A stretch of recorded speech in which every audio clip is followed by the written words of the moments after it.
Hi everyone, in front of me I've got Google Pixel tab and let me share with you how to reset network preferences on this device. So first of all, we have to enter the settings and then in this left section scroll down to the very bottom to find System.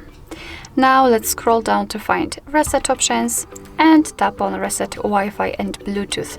As you can see, your device is right now showing you what it will actually reset, so just tap on Reset Settings.